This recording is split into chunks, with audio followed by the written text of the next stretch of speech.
Primera de Corintios, capítulo 12, verso 12 al 31. Saben que Pablo tenía muchas iglesias a las cuales de una u otra forma estaba asistiendo, ¿sí? Algunas de cerca, otras de lejos, algunas fue en varias ocasiones, otras en una sola, incluso algunas iglesias a las cuales él asistía, me refiero, ¿no es cierto?, con la palabra, incluso ni la siquiera llegó a conocer, ¿no es cierto? Pero no obstante, él les enviaba mensajes y cartas y así iba siguiendo el crecimiento de estas iglesias. Y la particularidad, no sé si se habrán dado cuenta o se habrán observado, todas las iglesias tenían un problemita.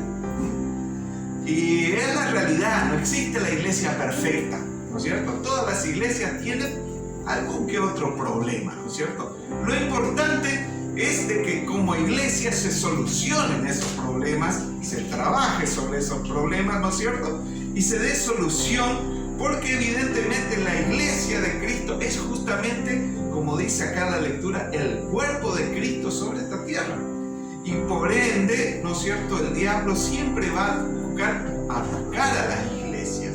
Pero, gracias a Dios, el Señor ya previó en esto y nos ha dejado a través de las diferentes epístolas y las cartas paulinas y los diferentes libros, soluciones para los problemas que surgen dentro de la iglesia. Y quiero compartir con ustedes en esta noche un problema que tenía allí la iglesia de Corintio. Si ponemos a leer en el capítulo 12, versículo 12 al 31, vamos a darnos cuenta de algo que va a servirnos mucho para la edificación nuestra propia y de la iglesia en sí.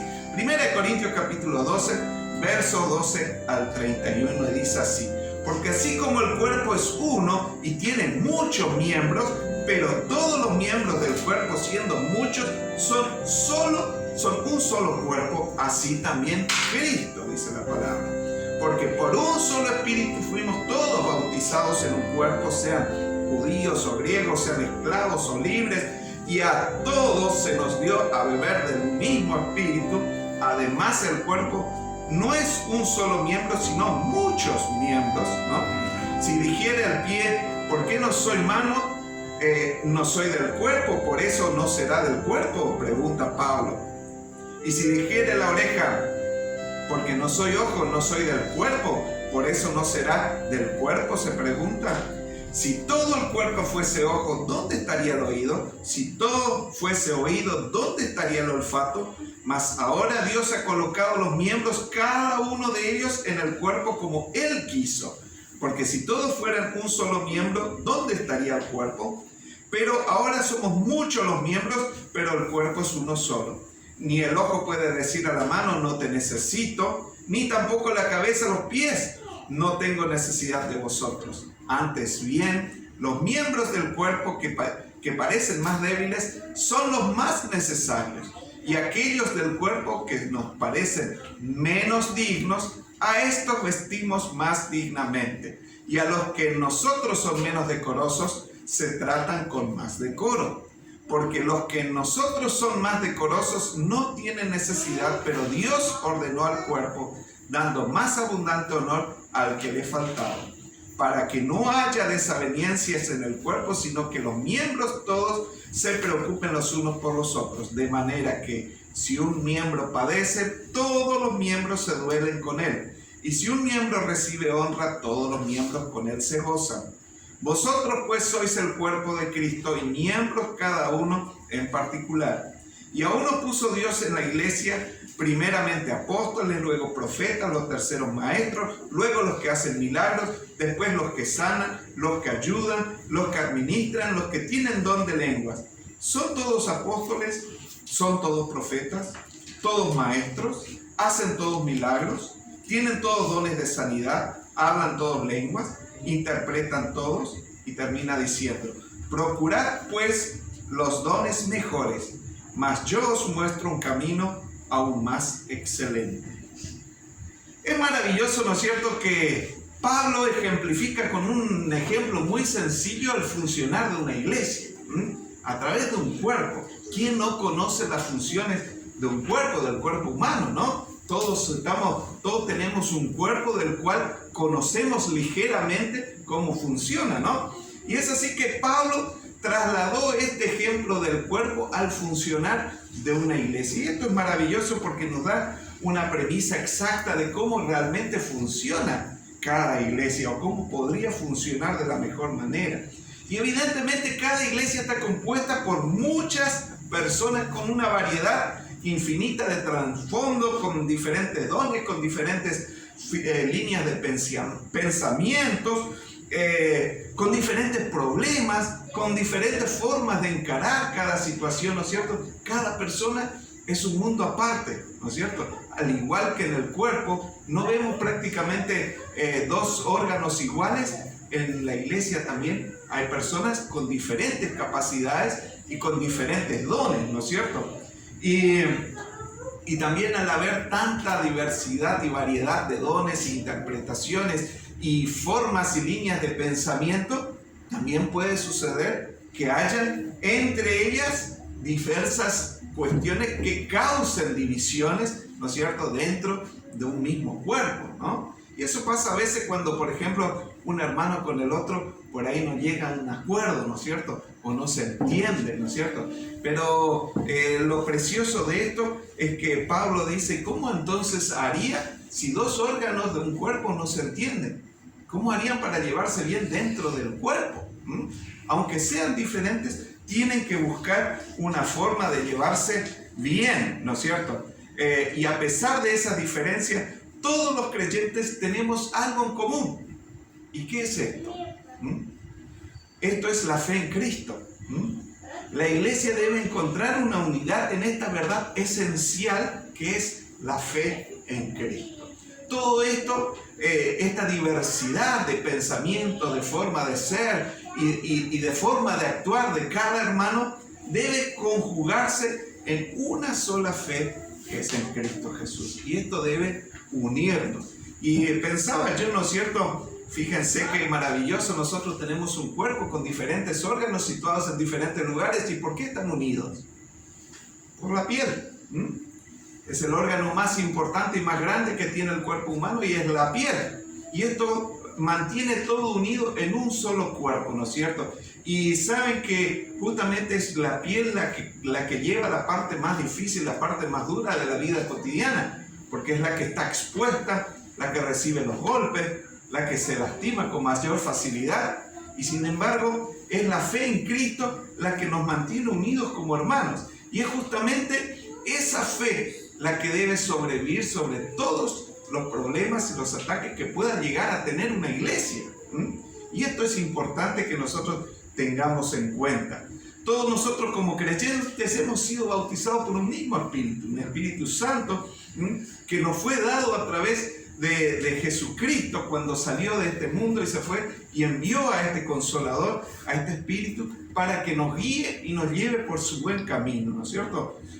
Y así nosotros como creyentes tenemos nuestras individualidades propias cerradas y conjugadas en este Espíritu Santo. Qué maravilloso que es esto, porque a veces personas con una forma de pensar completamente diferente, creyendo en un mismo Dios, pueden estar unidos trabajando en un mismo sentir que es el del Espíritu Santo. Qué maravilloso que es esto dentro de una iglesia, ¿no? Y ustedes lo habrán podido comprobar en más de una ocasión cuando ustedes habrán estado haciendo algún que otro trabajo y toda la iglesia en conjunto trabajando con un mismo fin, de hacer tal o cual acto, ¿no? Y esto es todo gracias a que el Espíritu Santo de Dios los ha guiado para hacer esto. Dice Romanos capítulo 12, verso 5. Romanos capítulo 12, verso 5 dice: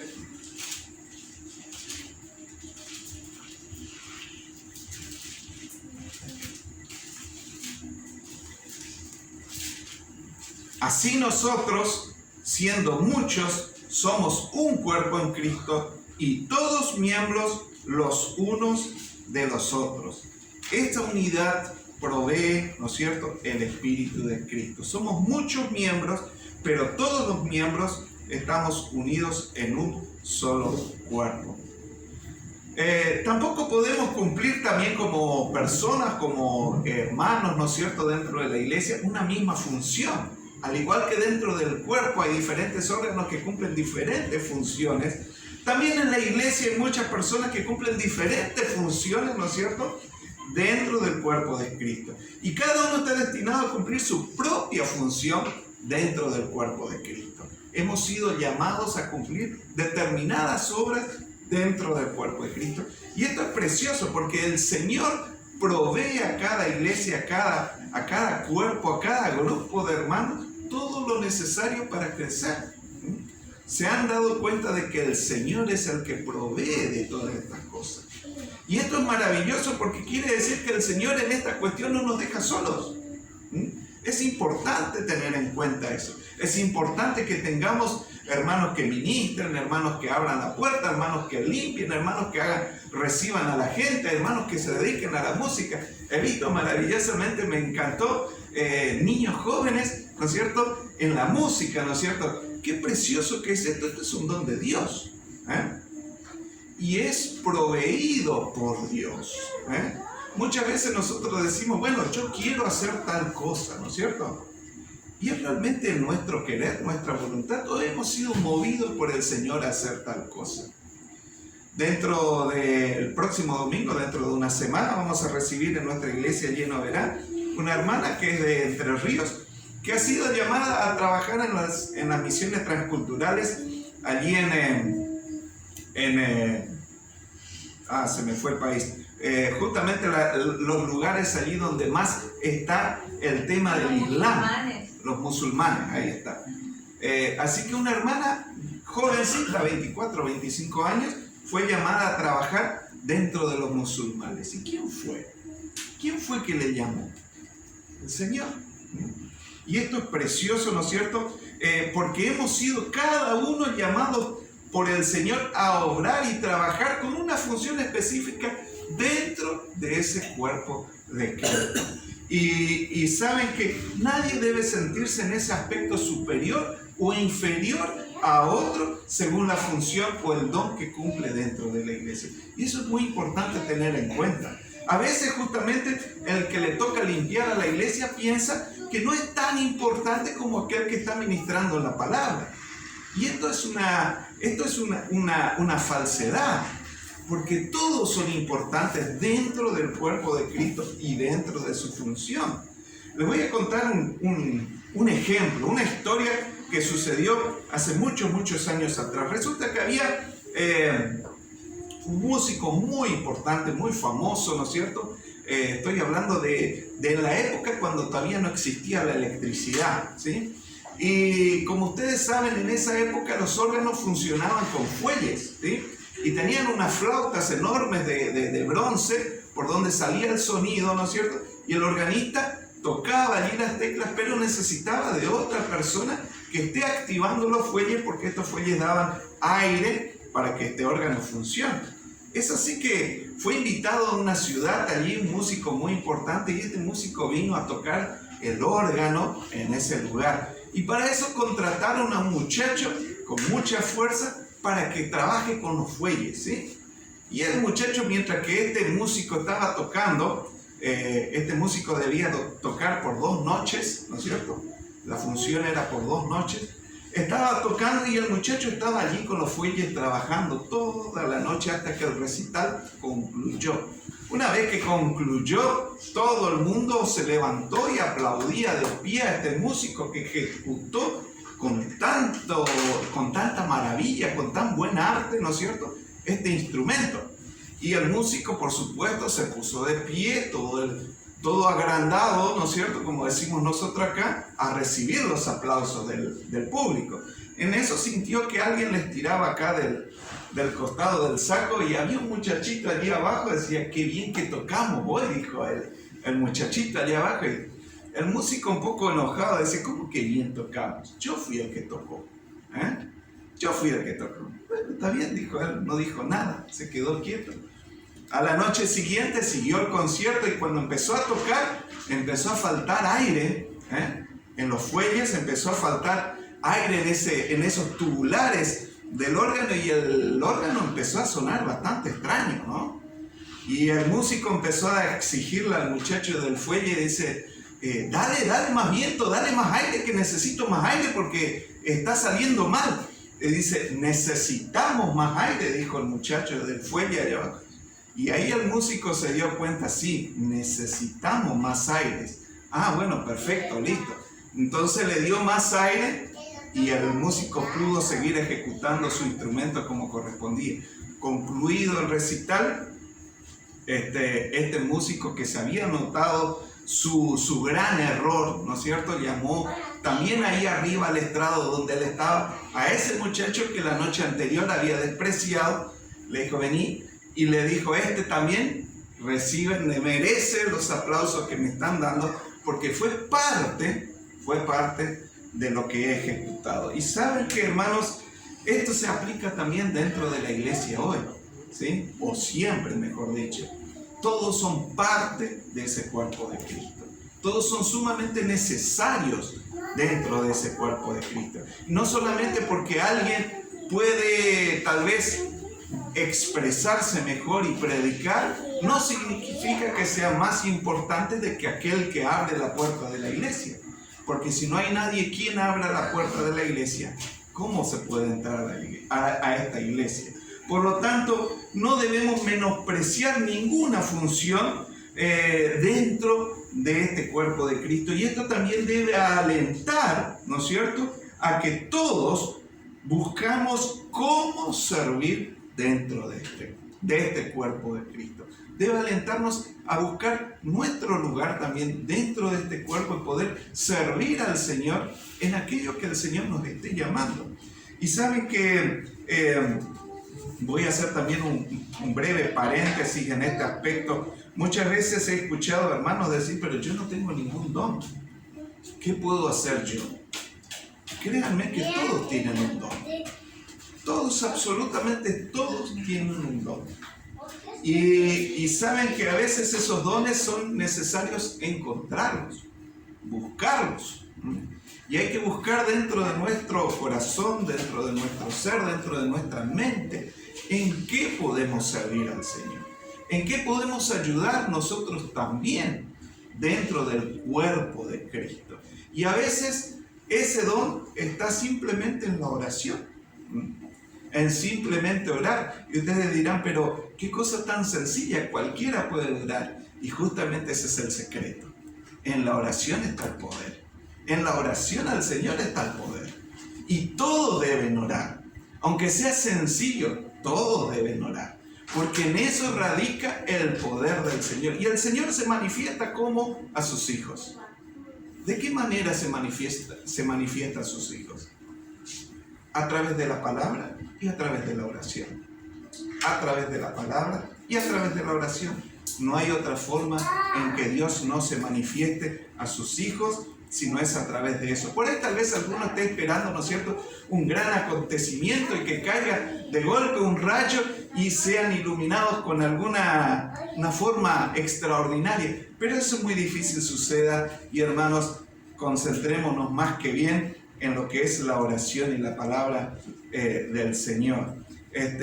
Vemos que a partir del versículo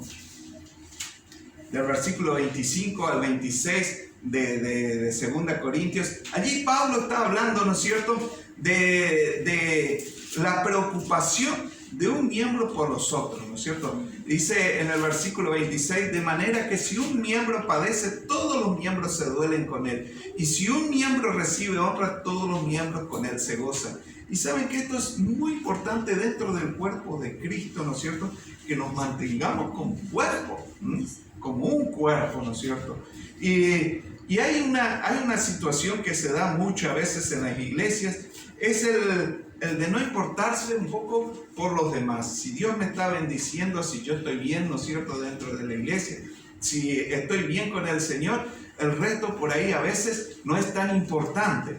Así que sería importante que nosotros como miembros nos hagamos dos preguntas, ¿sí?, para ver cómo está nuestra situación. Esto es un termómetro, podríamos decirlo, en cómo está nuestra relación con nuestros hermanos. ¿Cómo reaccionamos cuando otro creyente recibe honores? Preguntarnos dentro de nosotros mismos, en nuestro corazón, ¿cómo reaccionamos cuando otro hermano recibe muchos honores? ¿Nos ponemos contentos o nos ponemos celosos? ¿O queremos decir, no, pero yo también quiero algo?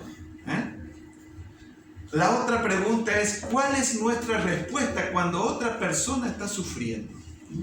¿Cómo reaccionamos ante el sufrimiento de otra persona? ¿Vamos y la asistimos? ¿O nos damos la vuelta y le damos la espalda? Romanos capítulo 12, versículo 15 dice, gozaos con los que se gozan, llorad con los que lloran. Gozaos con los que se gozan, llorad con los que lloran. Y esto es parte del cuerpo. Aquí Pablo mismo lo decía, ¿no es cierto? Cuando una parte del cuerpo se duele, todo el cuerpo está enfermo. Es así que cuando comemos algo que nos cayó mal, ¿cómo nos sentimos? Mal todo. No queremos saber nada. Estamos por completo enfermos, ¿sí? Pero cuando estamos bien, estamos por completo bien, ¿no? Y saben que esto es importante que se traslade, ¿no es cierto?, dentro del cuerpo de Cristo, que es la iglesia. Cuando un miembro tiene una necesidad, debemos ir y socorrerlo. O cuando un miembro se alegra por alguna situación que le ha ido bien, también debe ser motivo de alegría para nosotros. Debemos involucrarnos en la vida de los demás, en sus necesidades, en sus alegrías, en todo lo que esta persona está viviendo, porque somos parte de este cuerpo de Cristo. Dice San Mateo 25, verso 35 al 40. San Mateo capítulo 25, verso 35 al 40.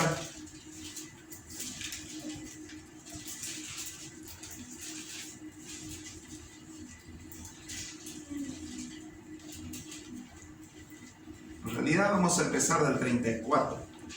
Dice el versículo 34, entonces el rey dirá a los de su derecha, venid benditos de mi Padre, heredad del reino preparado para vosotros desde la fundación del mundo.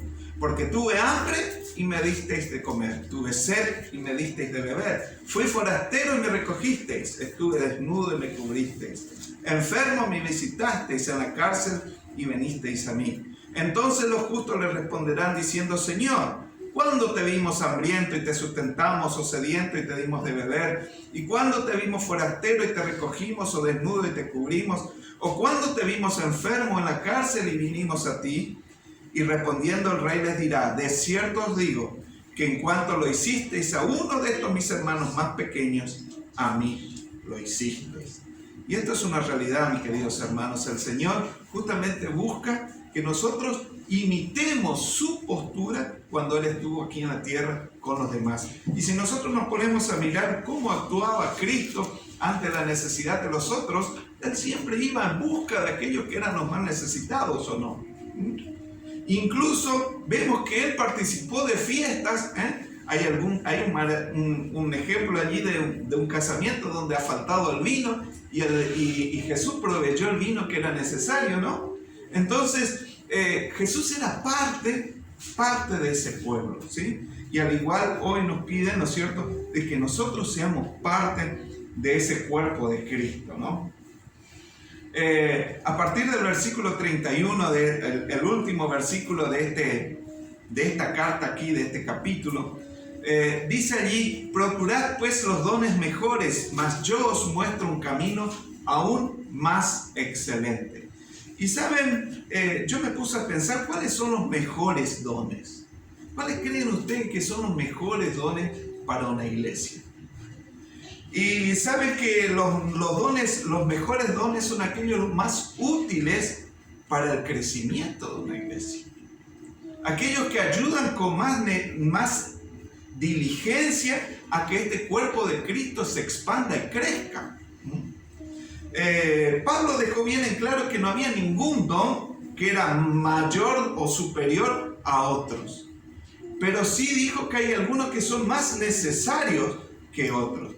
Y saben que nosotros como creyentes somos exhortados a descubrir cuáles son nuestros dones. ¿En qué somos buenos? ¿En qué podemos servir al Señor? Y poner justamente esos dones al servicio de Cristo, al servicio del Señor.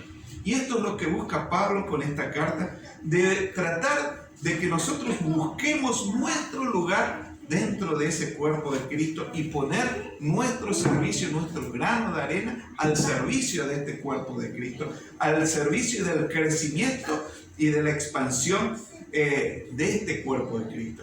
Y es así que por ahí muchas veces nos pongamos a mirar de que hay personas que hacen esto, que hacen lo otro, que hacen aquello, ¿no es cierto? Incluso, y no quiero entrar con esto en polémica con nadie, por ahí tal vez tenga alguno una idea formada al respecto, pero por ahí algunos buscan, sí, vamos a invitar a aquel pastor porque este hace sanidad, aquel hace profetismo, una infinidad de cosas, pero ¿es necesario esto para el crecimiento de la iglesia? Y esta es la pregunta que debe surgir dentro del cuerpo de Cristo. ¿Qué es lo necesario para que nuestra iglesia, para que nuestro cuerpo, para que este cuerpo de Cristo crezca y se expanda? Es maravilloso que Pablo da una infinidad de listas, ¿no es cierto?, de diferentes dones y de diferentes cosas que pueden haber dentro de una iglesia, pero en ningún momento él dice que esto es mejor que el otro o aquello es mejor que el otro. Da algunas respuestas a algunas necesidades en el capítulo 11 con respecto a esas cuestiones más precisamente, pero él dice que ningún don es mayor, pero que es necesario que todos los dones funcionen en pro del crecimiento de la iglesia. Y quiero concluir todavía con un puntito que está fuera del capítulo 12 y es el capítulo 13. Si ustedes se fijan en su Biblia, van a ver que hay un título precioso en ese capítulo y dice la preeminencia del amor. Y esto no está de casualidad ahí. Esta palabra no está de casualidad ahí después de lo que Pablo habló sobre la edificación del cuerpo de Cristo. Tiene una razón. Todo lo que Dios hace, lo hace por una razón, por un motivo o por una causa precisa. Y es que Pablo comienza a hablar allí acerca de la importancia del amor dentro del cuerpo de Cristo. Dentro del cuerpo de Cristo. Y créanme, hermanos, si no hay amor dentro del cuerpo de Cristo, nada funciona. Nada anda. Pueden tener los mejores evangelistas, los más grandes pastores, incluso músicos de nivel mundial, pero si no hay amor, nada funciona. Todo eso queda ahí en el altar y no se traslada hacia la necesidad de aquello.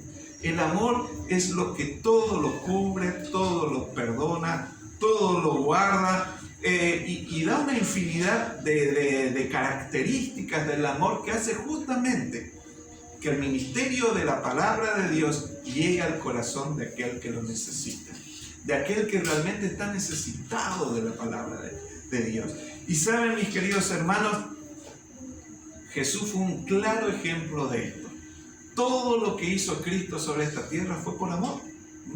No fue por su propia impronta, no fue por una idea de él, no fue porque tenía ganas, porque no tenía otra cosa que hacer, sino que todo lo hizo por amor. Dice San Juan 3:16, de tal manera amó Dios al mundo que ha entregado a su Hijo unigénito para que todo aquel que en él crea no se pierda, mas tenga vida eterna. Pero dice, de tal manera amó Dios, ¿sí? Y este es el vínculo y el don perfecto que cada cristiano debe tener y puede tener, ¿sí? Que es el amor. Y saben, mis queridos hermanos, a veces no tenemos palabras, a veces no tenemos qué decir, pero simplemente un abrazo con amor hace mucho más que muchísimas palabras, ¿o no? Y créanme, mis hermanos, es el amor lo que nos une, ¿no es cierto?, dentro de este cuerpo de Cristo, dentro de este Espíritu Santo de Dios, y justamente como cuerpo, Cristo es nuestra cabeza, pero es nuestra cabeza porque justamente Él nos ama. Y en esta noche, con este breve y sencillo mensaje, los aliento, ¿no es cierto?, a que todo lo que hagamos lo hagamos con amor. Busquemos nuestros dones, busquemos nuestro lugar dentro de la iglesia, lo hagamos con humildad, con cariño. Sea lo que sea que hagamos es importante, pero por sobre todas las cosas, con amor. Amén. Amén. Les invito a que nos pongamos de pie y tengamos un momento de oración. Padre Santo que estás en los cielos, Señor, gracias te damos, Señor, por tu preciosa palabra, Señor, pero por sobre todas las cosas ese vínculo precioso del amor, Señor. Padre Santo, porque tú nos has amado con un amor perfecto, Señor, hoy podemos decir gracias a ti que somos salvos, Señor. Gracias porque tu amor ha sido derramado, Señor, en una cruz, Señor, para que nosotros tengamos salvación y perdón por nuestros pecados. Te pido, Señor, que ese amor, Señor, siga floreciendo y siga creciendo dentro de cada uno de mis hermanos y dentro de mi corazón también, Señor. Te pido que tú, Señor, a través de tu palabra, de tus dones, de tus revelaciones, Señor, levantes preciosos dones dentro de esta iglesia y de todas las iglesias, Señor, en el mundo entero, pero que por sobre todas las cosas estos dones, Señor, sean sellados con ese precioso amor que solo tú puedes dar. Un amor infinito que no conoce de límites, Señor, que no conoce de principio ni de fin, Señor. Te pido, Señor, que ese precioso amor nos alumbre día a día, Señor, en nuestra vida diaria, Señor, y podamos sentir tu presencia en nuestros corazones, en nuestra vida, guiándonos paso a paso en nuestra vida para